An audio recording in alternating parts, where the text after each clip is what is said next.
আমরা একটা আবাসিক ট্রান্সফরমার ফিউজ স্থাপন করতে আসছি। আপনারা দেখতে পাচ্ছেন ট্রান্সফরমারটিতে ন্যাকেট ফিউজ, যা লুপ পুড়ে যাওয়ার দরুন অত্র এলাকায় বা এই পাড়ায় বিদ্যুৎ সংযোগ বন্ধ হয়ে যায়।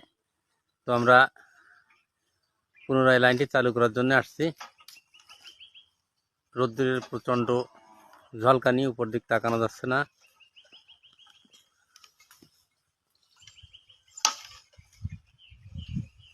আমরা ইতিমধ্যে পুরাতন ফিউজটি অপসারণ করে নিয়ে আসছি। এখন নতুন ফিউজ স্থাপন করব। আপনারা দেখতে পাচ্ছেন নতুন করে লুপ তৈরি করে আমরা লাইনটি চালু করব। আপনাদের অনেকের প্রশ্ন থাকতে পারে যে এখানে আমরা কেন ব্যারেল স্থাপন করছি না। কারণ এই কাট আউটে নতুন যে ব্যারেলগুলো আছে সেগুলো ঠিকমতো সেট হয় না, বিধায় আমরা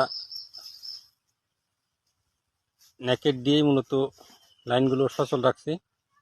পরবর্তীতে কোনো একটা প্রোগ্রামে আমরা এই কাট আউটগুলো পরিবর্তন করে স্থায়ীভাবে সমস্যার সমাধানের চেষ্টা করব। সে ভিডিওগুলো আপনাদের দেখানোর চেষ্টা করব পর্যায়ক্রমে। আপাতত আমরা ন্যাকেট ফিউজ দিয়েই মূলত এই লাইনটি চালু করব আর কি।